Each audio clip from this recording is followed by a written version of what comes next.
잃어버린 나를 찾아서 79. 배움의 자세를 간직하고 살아가는 사람에게는 두려워할 그 무엇도 존재치 않는다. 그는 오히려 억울함을 통해 전체적인 안목을 열어준 그 모든 것에 대하여 감사하는 마음을 전할 것이다. 배운다는 것은 세상의 흐름에 몸을 맡겨야 가능하며 그렇지 못하다면 세상에게 배우라고 강요함과 같다. 억울함을 통해 분노가 일어나는 과정을 낱낱이 지켜볼 수 있어야 배울 수 있다. 분노란 대부분 독이 되지만 때에 따라서는 그만큼 신비한 영향도 없다. 잠든 의식을 깨어나게 하는 것에는 매우 탁월한 효과를 지녔기 때문이다. 잃어버린 나를 찾아서 80. 우리는 하나같이 표면적인 의식보다는 잠재된 무의식이 커다란 영향을 미치고 있다. 그것을 불교도들은 업으로, 기독교도들은 원죄로 표현하고 있다. 윤회란 서울에서 부산까지 말을 타고 간다 했을 때 중간중간 힘들고 지친 말을 새롭고 원기왕성한 말로 갈아타는 것을 일컫는다. 따라서 인간이란 무의식적으로 방향 잡힌 목적지가 존재한다는 의미이다. 은인을 만나 인생의 전환점이 되거나 원수를 만나 삶이 꾸겨진 종이처럼 휴지통으로 버려지기도 한다. 은인을 만난다면 말할 필요 없지만 원수를 만나면 삶의 기로에 서야 한다.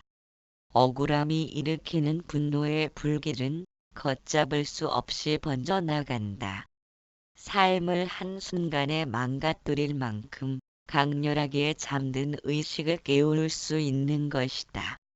그래서 삶을 배운다는 것의 의미는 이것저것 여러 가지가 있는 것이 아니라 분노와 억울함을 전해주는 원수 같은 적일 것이다.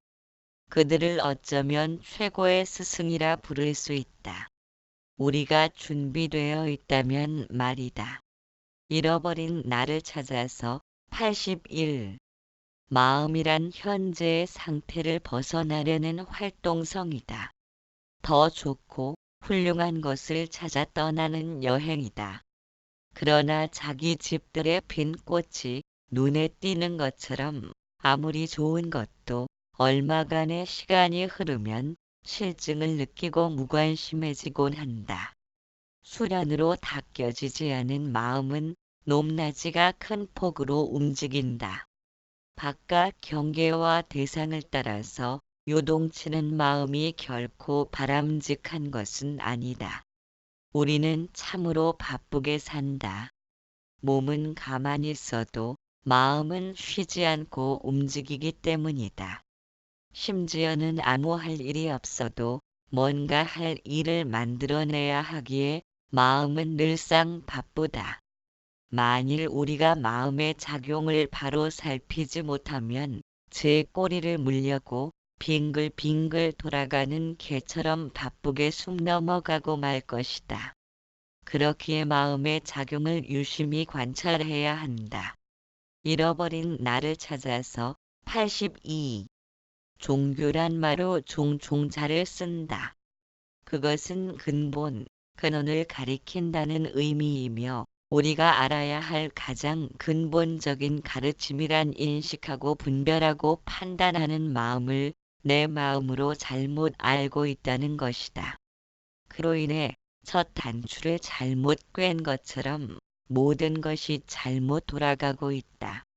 정지된 기차에 타고 있더라도 마주오는 기차가 지나간다면 아무리 정신을 차려도 자신이 뒤로 달린다는 엄연한 사실에서 벗어나기란 쉽지 않다. 기차가 한없이 길다면 긴 만큼 뒤로 달려야 한다. 정작 한 걸음도 옮긴 적 없지만 계속해서 뒤로 달리기 때문에 앞으로 나아가야 한다는 생각을 지니고 있다. 이것이 마음의 작용이다.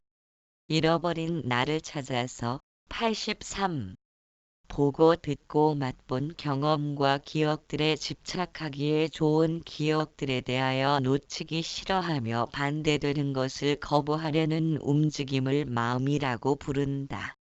몸은 비록 바쁘게 움직일지라도 마음은 유유자적할 수 있는 권리는 다른 누구로부터 얻어지는 것이 아니라 스스로 터득해야 한다. 무언가를 이루어야겠다는 의지적인 노력보다는 끈질기게 마음을 관찰하고 행동을 읽어나가는 주의력을 통해 본인의 성향을 깨어있는 의식으로 주시되어야 한다.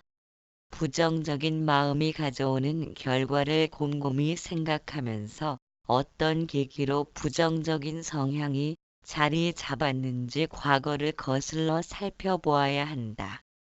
주시자의 지켜보는 눈들이 많은 환한 대낮에는 도적들이 설치기가 쉽지 않듯이 내면을 주시하다 보면 부정적인 성향도 점차 누그러든다.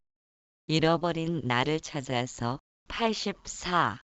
북쪽을 남쪽으로 알고 가는 사람이 본래부터 미혹하기에 북쪽을 남쪽으로 알고 가는 것이 아니다. 미혹이란 단지 북쪽을 남쪽으로 아는 까닭에 생겨난 것이므로 원인이 없다. 미혹의 원인이 없기에 미혹을 소멸시킬 방법도 존재하지 않는다. 다만 자신이 북쪽을 남쪽으로 알고 간다는 것을 스스로 깨닫기 전에는 아무리 다른 사람이 잘못된 길로 간다고 이야기한들 자신이 북쪽을 남쪽으로 굳게 믿는다면 미혹은 어떤 방법으로도 떨칠 수 없다. 미혹이란 어리석다는 의미이기도 하지만 총명하다고 해서 미혹에 빠지지 않는 것은 아니다. 북쪽을 남쪽인 줄 알기에 미혹에 빠진 사람이나 사물의 그림자로 일어난 생각의 반응을 자신의 마음인 줄 알기에 무명에 빠진 사람이나 차이는 없다. 잃어버린 나를 찾아서 85. 착각했기에 무명의 늪에 빠져든 것이다. 그러므로 인간은 누구나 할 것 없이 무명에 빠져 있다. 욕망과 분노라는 고통의 굴레에서 벗어나지 못하기 때문이다.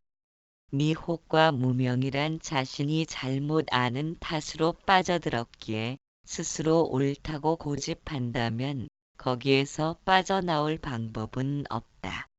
그러나 문득 자신이 잘못된 길에서 방황하고 있었음을 깨닫는다면 그 즉시 미혹과 무명을 벗어나게 된다. 차츰 벗어나는 것이 아니라 그 순간 즉각적으로 벗어나기에 단박 잠에서 깨어나듯 점차도 없고 방편도 없다. 잃어버린 나를 찾아서 86. 마음을 한 곳에 집중하는 힘이 생겨나면 산만한 마음의 상태에서도 항상 무언가가 주의를 기울이고 있음을 발견하게 된다. 그렇기에 마음이 분주하고 산만한 상태라도 본인이 산만하다는 것을 느낄 수 있다. 그와 같은 것이 주의력이며 주의력이 등장하면 굳이 시간을 따로 내서 마음을 집중하지 않아도 마음이 제멋대로 흐트러지지는 못한다. 지켜보는 눈이 등장했기 때문이다. 우리들 본래 마음은 지켜봄이기에 물들지 않고 변해감이 없이 늘 그대로 존재한다. 그럼으로써 우리에게 다가오는 행복과 불행, 사랑과 미움, 밤과 낮, 기쁨과 슬픔 등을 아무리 한쪽만을 고집한다 해도 쉽사리 성취할 수 있는 문제가 아니다. 플러스와 마이너스는 항상 제로라는 존재계의 법칙이 불이보의 법이며 이것을 이해하는 것이 명상의 시작일 것이다. 잃어버린 나를 찾아서 87. 방 안에 사람이 있어야 창문을 열고 밖을 보듯이 방 안에 사람이 없다면 창문이 열려도 밖을 보지 못한다. 눈, 귀, 코, 몸 등의 감각기관은 창문과 같아서 창문이 스스로 보고 들을 수는 없다. 감각기관이 스스로 보고 듣는다면 죽음이라는 현상이 필요치 않다. 죽은 뒤에도 육신이 스스로 보고 듣고 말한다면 무엇을 죽음이라고 할 것인가? 눈은 사물을 비추며 귀는 소리가 들리고 혀는 맛을 느끼고 피부는 감촉을 느낀다. 눈을 감으면 못 본다고 생각하지만 보고 듣고 촉감하는 것은 의지작용과는 상관이 없다. 그러므로 감은 눈을 벌리면 사물을 비추고 듣기 싫은 소리도 들려온다. 눈을 감아도 눈꺼풀 뒷면을 바라보고 있으며 귀는 소리가 있고 없거나 항상 듣고 있기에 소리 없는 침묵도 들을 수 있다. 몸의 촉감을 느끼는 것도 마찬가지이다. 무언가 다임이 있음을 안다는 것은 그 이전부터 다임이 없음을 느낀다는 말이다. 그러한 성품은 늘 깨어있는 상태로 존재한다. 이것이 전적인 알미며 방안의 사람이다. 잃어버린 나를 찾아서 88손으로 코를 만지면 손도 알고 코도 아는 것은 육신의 전체로 깨어있는 성품이 낱낱이 퍼져 있기 때문이다. 다리를 다쳐 신경이 죽게 되면 산세포까지 잠식되므로 다리를 잘라내야 한다. 그 말은 곧 육신으로 성품이 퍼져 있는 것이 아니라 육신 자체가 깨어있는 성품이다. 말하고 생각하며 행동하는 것은 모두가 성품으로 비롯되어 행해진다. 육신이란 성품을 감싸고 있는 옷에 불과하다. 눈과 귀로 보고 듣는다고 하는 것은 육신이 생각의 주체라고 여기는 것이다. 그러나 육신은 물질이라 생각을 일으키지 못한다. 육신의 옷을 걸치고 있는 성품이 생각과 마음의 주체자이다. 방 안에 사람이 있어야 창문을 통해 밖을 보듯이 육신을 걸치고 있는 방 안에 사람을 알지 못하므로 마음으로 보고 듣는다고 생각하는 것은 육신의 감각기관으로 일으킨 것이 마음이기에 육신의 눈과 귀로 행해진다고 생각함과 같다. 창문이 밖을 본다는 것처럼 전도된 망상이기에 좋고 나쁨을 따라 흘러나간 마음 때문에 굴곡을 겪는다. 잃어버린 나를 찾아서 89. 방 안에 사람과 늘 함께 하면서도 걸친 옷인 육신만 들여다보느라 서로 알지 못하고 항상 같이 다녀도 전혀 생면부지이다. 옷을 바꿔 입는다고 사람까지 변하는 것은 아니듯 길을 걷는 사람들이 비록 육신은 달리 걸쳤지만 방 안의 사람은 모두가 서로 다를 바 없다. 마음은 언어로 이루어졌기에 이것과 저것이 달라야 한다. 있음과 없음의 법을 지녔기 때문이다.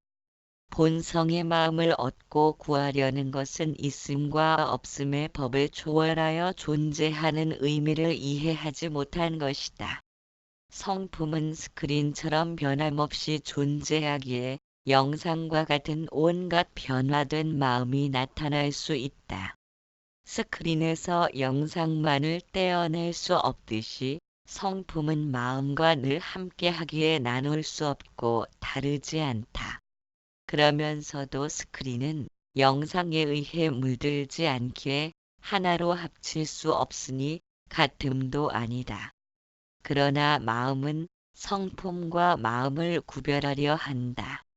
마음으로 성품을 헤아리고 짐작하는 것은 스크린에서 영상만을 분리시키려는 것과 같다.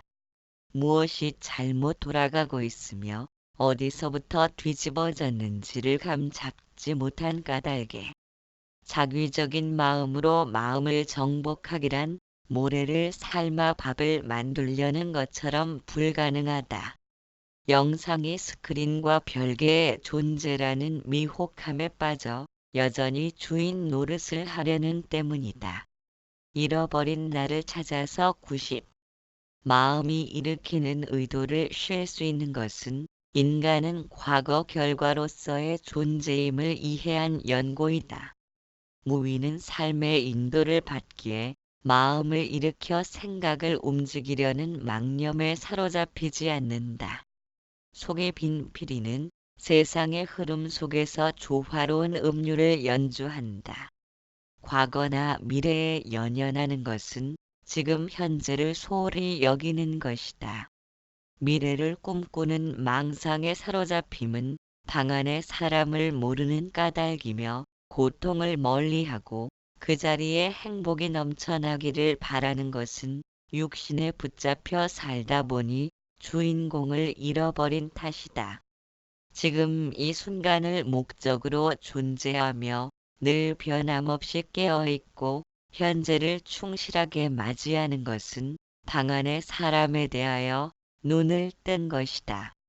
방안의 사람이 살아가는 것 이외에 더 나은 삶의 방식을 찾고자 한다면 머리 위에 또 다른 머리를 얹고 다님과 같아서 갈등과 혼란으로 이어짐은 필연적 결과이다. 잃어버린 나를 찾아서 91. 전적인 삶은 어떤 것에 대해서도 차별을 일으키지 않으며 평등하다. 만일 전적인 삶이 좋고 싫음을 차별한다면 악취나 맛없는 것이나 보고 듣기 싫은 것에 대해서는 아예 동작되지 않을 수도 있다. 그러나 전적인 삶은 어느 것도 차별하지 않으며 태양이 골고루 빛을 나누듯 평등함을 지니고 있다.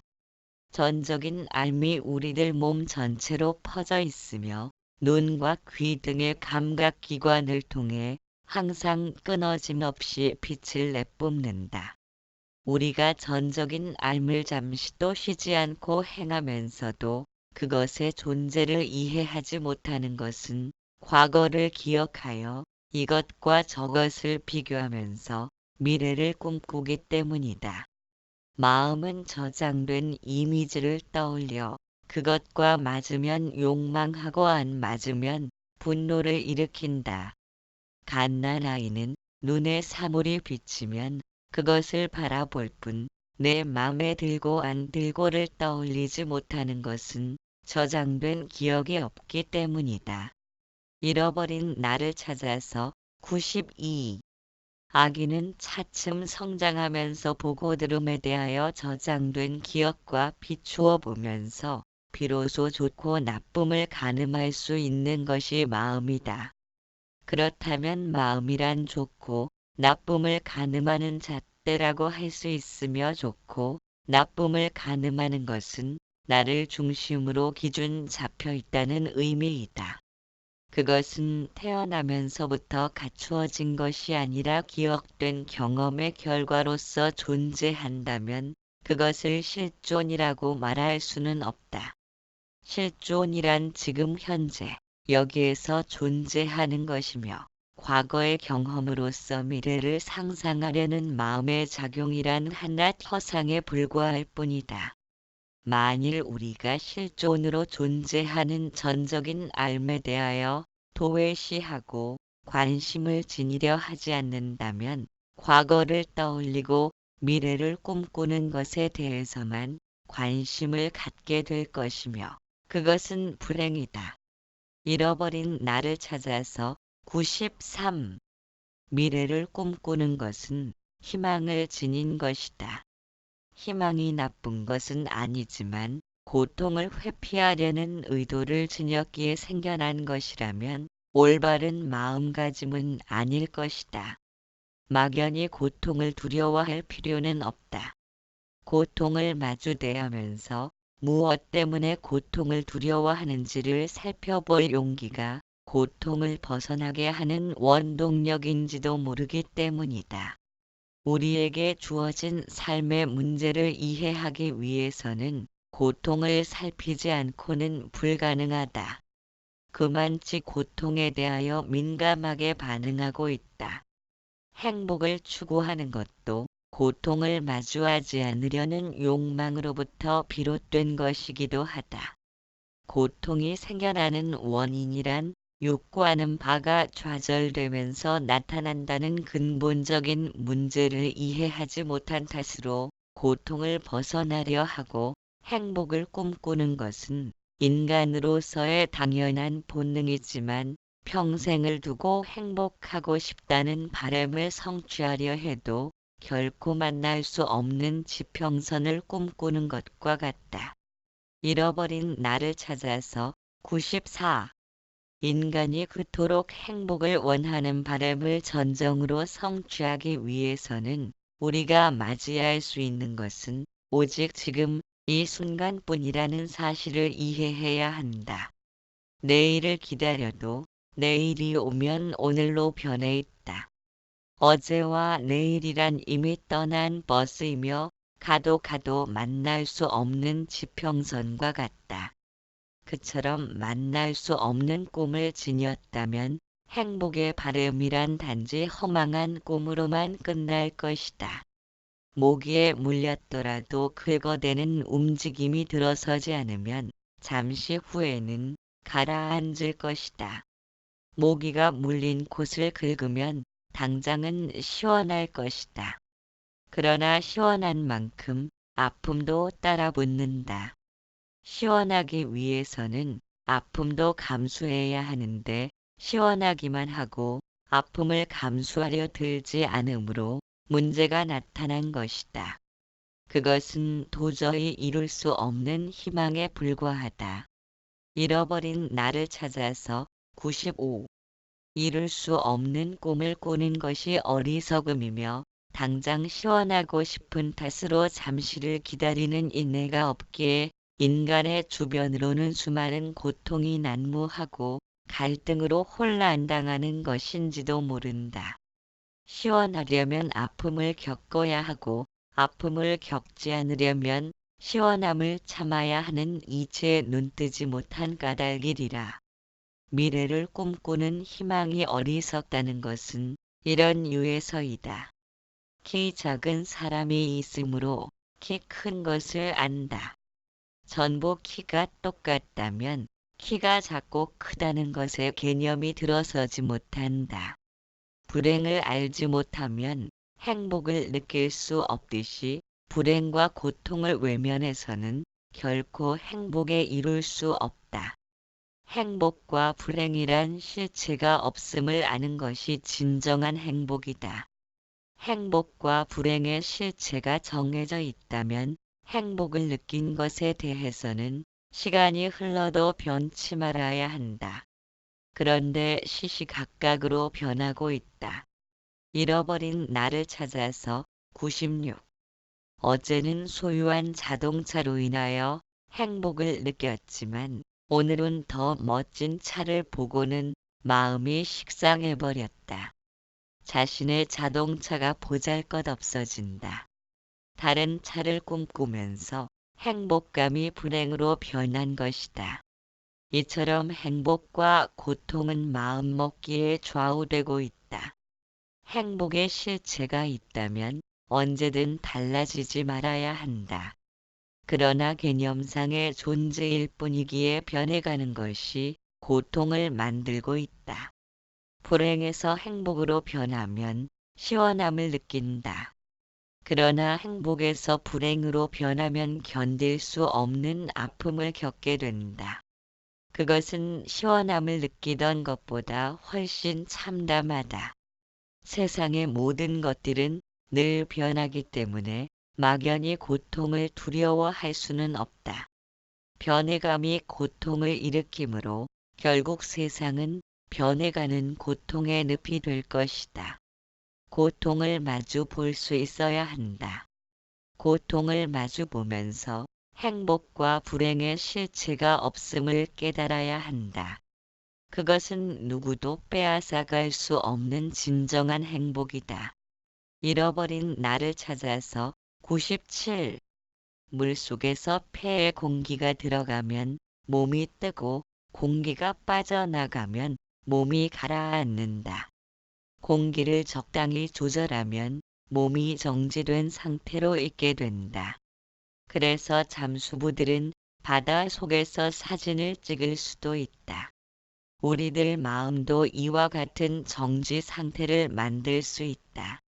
기쁨과 슬픔을 쫓아 오락가락하지 않는 상태가 가능하다. 정지 상태에 머물게 되면 마음이 고정되어 있으므로 기쁨과 슬픔이 굴곡을 따라 움직인다는 것을 발견한다. 자체의 사이클을 지니고 있는 것이다. 그들은 바람처럼 불어오고 바람처럼 사라진다. 그러한 행복과 불행의 속성을 알지 못하기에 혼 빠질 정도로 행복과 고통 없음의 뒤를 따라다닌다. 마음을 고정된 정지 상태로 머물게 하려면 좋고 나쁨을 가늠하려는 습성에 치우치면 안 된다. 결코 그러한 것에 영향을 받지 않겠다는 마음가짐을 통해 행복과 불행을 던져놓고 바라볼 수 있어야 한다. 고통을 일으키는 번뇌를 문질러 없애려 한다면 없어지지도 않을 뿐더러 마음을 고정시킨 정지 상태를 이룰 수도 없다. 잃어버린 나를 찾아서 98. 인간은 성장하고 늙어가면서 아끼고 소중하게 여겼던 것들은 퇴색되어 점차 빛을 잃어가며 힘없이 떨어지는 낙엽처럼 모든 것들과의 결별을 경험한다. 그런데 이듬해 봄이면 낙엽이 떨어진 그 자리에서 새로운 잎이 돋아난다.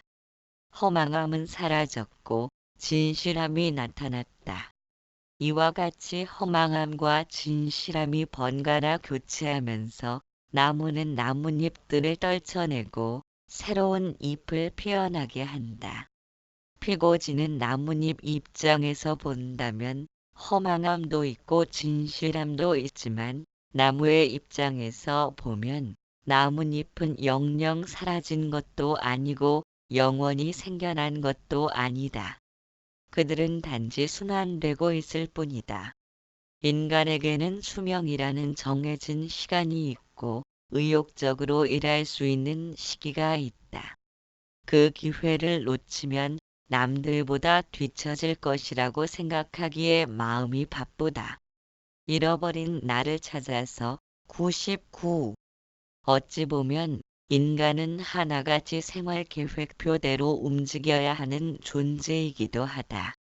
마치 나무가 성장하고 열매를 맺고 결실을 거두고 그리고 씨를 퍼뜨리면서 사라져가는 모습과 비교하면 단지 인간은 이리저리 빠르게 움직인다는 차이만 다를 뿐 유사한 모습을 지니고 있다.